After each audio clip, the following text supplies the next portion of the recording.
Okay, so we have all this information that has been worked on by a training accountant: direct materials, direct labor, variable overheads, printing price depreciation, fixed production costs, and all of that. So you look at that question, and initially, an accountant has done the costing and has told us that we need to spend 12,150 to quote for this project that I want to embark on, right? However, we have additional information from note 1 to note 8 to consider, because the requirement says that we need to prepare a revised cost estimate. We are using the opportunity cost approach. Opportunity cost approach is the same thing as a relevant costing, right? Showing clearly the minimum price that the company should accept for order. Give reasons for each resource valuation in your cost estimate. And that's why I prepared this template, right? Like for each of them, for each cost item, we're going to determine what the relevant cost should be, and we're going to discuss the basis why we have gone the way we've gone. Yeah. And the way I want to approach it is we'll pick each of these, yeah, in addition to the information the guy had done before. Then based on that, we'll decide what should be the relevant cost. Is this going to be 4,000 for paper as the guy has estimated, or something else? That is the approach I want us to. But before we go into that, let me ask you a question. Why do you even think we need to do relevant costing? Why is it important? For our price to be competitive, we have to be costing properly. This guy has said it's 12,150. That's what this guy has told us, 12,150. But think about it. Maybe if you now use relevant costing approach, it should be 9,000. Do you think they will win the bid? Because the costing was 12,150, but if you use relevant cost, maybe it's 9,000. If they have followed this guy that has done it initially, would they win this project? Every company wants to make profit. So if you estimate your cost to be 12,150 instead of 9,000, then it means that the minimum price you can charge the customer is 12,150. But if you find a company who is able to cost properly and they are costing for 9,000, they will be charging the customer 9,000. And automatically, the customer will prefer to go with a company that is charging lower. So you have to know how to cost. And that is why you see most of the things we've been doing from the beginning has been building your costing techniques. Yes. And that's why we now want to go into this and see what should we be costing each of these items. Right. Let's start from the first one. So remember, relevant costing is what am I going to lose if I take this decision in terms of cash flow? Because cost is about what you're losing. What is going to leave me? Value is 2005, which means if we don't use that material, we can make revenue of 2,500. However, because we have decided to use the material, we will lose that revenue of 2,500. And that's the only thing we are losing on paper. We are not going to spend 4,000 as the guy has proposed here, because the book value is sunk, right? 5,000 is the valuation. It's not a business. That is not cash flow. We have said three criteria must be met: cash flow in the future and as a result of the decision. So 5,000 not relevant. Replacement cost of 9,000. That is only if it is useful, which means we need to buy another one for the process that requires it. But here, there is no process that requires paper that we need. So 9,000 is not relevant. And our relevant cost is 2,005 because that is the revenue lost as a result of the usage. So, which is almost like another form of opportunity cost.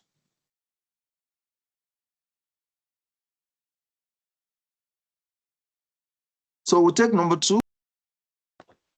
So I'm thinking it'll be 3,000 because that's the outflow of, well, that's what we're paying for the ink. Exactly. But let me ask you, why are you not considering the 20%?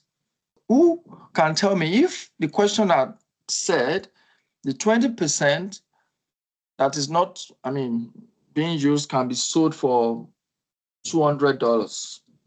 Would that change the relevant cost of the ink instead of 3,000? Yes. Go ahead. Why? Yeah, because there will be a cost savings there. Good. So you will less that 200 from Exactly. the 3,000. Yeah. Exactly. Because it means the net cash outflow as a result of that decision is 2008 if you're going to make money from the unused material. And that is why they put that last sentence there, that there is no foreseeable alternative use for the remaining unused ink. Remember, always think cash flow, always think future, always think your decision. Three things. And I like the fact that you're thinking about those three decisions. 3,000, because that is your cash outflow as a result of your decision. You're going to spend they've said they don't have it in stock, this is probably the easiest one out of all the points you're going to see. Because if you go through that decision tree, the first question is, do you have it? We don't have it. Buy it. And they said, we're going to buy it 3,000. So that's a relevant cost, 3,000. Yeah, they added a bit of confusion there. 80% will be used, but the remaining 20% is not useful. So who is going to bear the cost? You were the one that spent 3,000 because you want to produce your pamphlet. So you're going to bear the total cost because there's no other benefit we can make from the unused material. And that's why it's 3,000. Yeah. So because materials not available and must be bought, also the 20% is not useful or is of no value.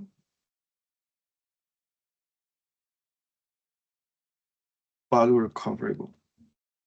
So you can't less anything out. Okay, the third one will be highly skilled labor. The question has said to accommodate the production of the pamphlet, 50% of the time required will be worked at weekends, for which premium of 25% above the normal hour rate is going to be paid. Yeah. So which means the other part you said is actually what will be relevant to us, because these guys will be paid before, whether we took this project or not. They will collect their full weekly allowance. There is no way they have told us that they will not be paid. So it is sunk. Do you get? So the only extra that we're going to suffer is that weekend work that needs to be done, because before our decisions, they don't work weekends. But because of the decision to produce pamphlets, they will have to work weekends. And they have to work weekends. What is the cash flow that will be involved? And that's what you got perfectly correct, as 50% of the 250 hours multiplied by the 1.25 times normal rate, 625. So the basis will be additional cost as a result of the decision to produce the pamphlet. Always think about what cash flow am I going to lose because of this decision, which means what cash flow will leave my pocket because of this decision. That's your relevant cost. And if instead of money leaving your pocket is money that is coming back to your pocket, then that is when it's a savings and it's no more a cost. Then that means that decision is no-brainer. Any decision that's going to give you savings, obviously, you have to go do it. Because without even any pricing, without even revenue, you're already making profits. That decision, you hardly find that kind of decision, right? Yeah. But anytime you are thinking about a note like this, be thinking, what cash flows are we going to lose because of this decision in the future? So if the 200 hours is idle, then the relevant cost would be 0. That's simple. Excellent. Look at it, guys. 200 hours idle, so which means 200 hours available. Take that away, is on one side. If the printing has to be done, 25 hours will have to occur weekends, which means 75 will occur during the week and 25 weekends, right? Because they've told us that we need 100. So if 75 will be during the week, so 75 hours during the week,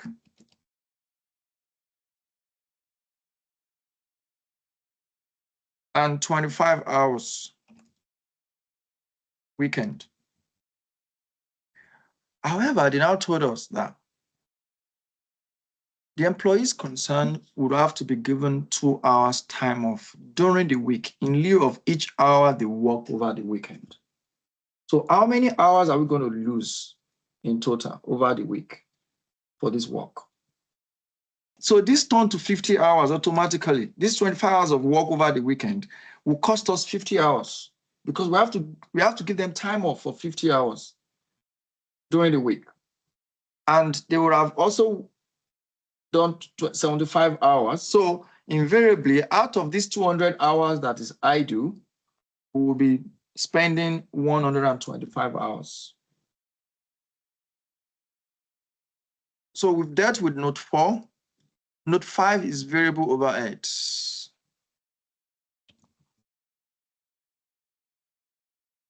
What amount do you want me to put here?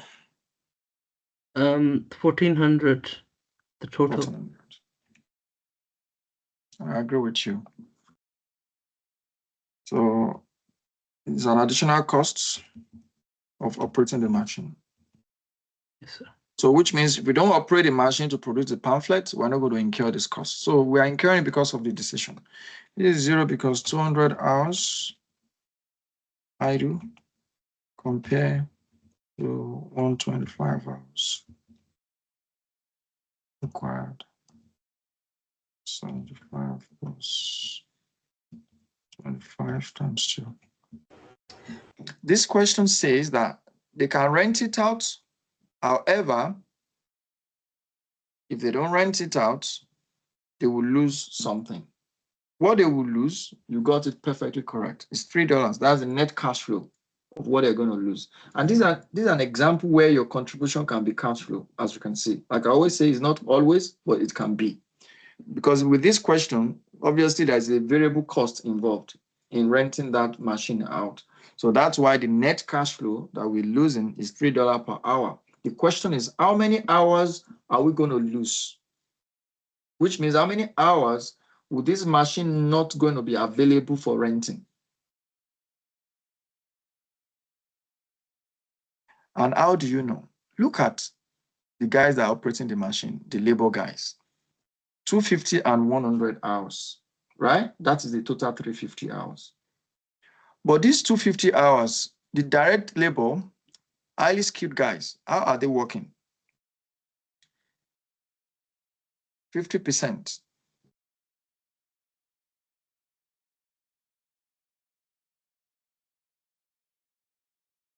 Will be during the week. 50% will be weekends. Which means that the renting, we can't rent a machine out over the weekend for sure. The question did not even tell us, because normally you work Monday to Friday. Anything outside the normal hours, the question will have to tell you because it's abnormal, right? So which means the total hours during the week that we're going to lose from the highly skilled guys using the machine for something else will be 50% of their hours, and that is 125. Yeah, if I just put it, so you're going to use the machine 50% of 250. That's 125. Then the semi-skilled guys that will operate the machine as well, they will only operate the machine 75 hours during the week because the balance of 25 hours will be over the weekend when nobody is using the machine anyway. And that is 75. So invariably, this machine will be busy for 200 hours. And which means for 200 hours, we would not be able to rent it out. And in that case, that is what we'll be losing. The contribution per hour multiplied by the 200 hours that is going to be held for. Number 7, 0. Do we all agree? Because it's a sunk cost. It's already been incurred. So fixed cost, production cost, I mean, there are those incurred, past tense. Yeah? In fact, absorbed already into production. Yeah, using the budgeted activity. So those are general fixed costs that are not incurred because of our decision. So they don't qualify. Number 1, the cash flow is in the past. Number 2 is not as a result of our decision. The only criteria that you can even think of meeting is cash flow, but the other 2 criteria were not met. So in that case, no, it's not going to be relevant. Thank you. That's super good. Number 8, that's the departmental cost. Yeah. It cannot be relevant because they're saying the cost of estimating department represents, look at it, estimating department. Estimating department definitely is the one calculating the relevant cost. So it shows that they have not taken the decision. They are still costing. So decision has not happened. So the cost this guy spent to put all this information together is $400, which means they can finish this estimate and say, whoop, this cost is too much. We are not producing any pamphlet. So they have not decided to produce pamphlets. And in that case, it's pure research and development cost, which you got right, Bezard. However, you ended it wrongly because your research cost is never a relevant cost. The feasibility study, this is like a feasibility study. It's not relevant because you have not decided to produce. This is before you decide to produce because you are doing costing to see whether it's going to be profitable. If it is not profitable, you are not going to take the decision. So in that case, it's 0, and because it's a feasibility or research.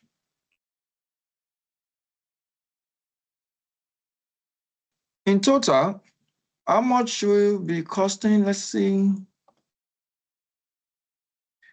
Look at the cost. Look at what this guy has given to us, 12,150 versus 8,125. So which means if we had gone with the guy's costing, the minimum price that we'll be quoting for this work will be 12,150. However, knowing what we know now, our cost is actually 8,125. So with this information, we are better suited to quote an appropriate price that will give us enough profit and at the same time make us very competitive amongst our competitors. And that is the essence of relevant costing.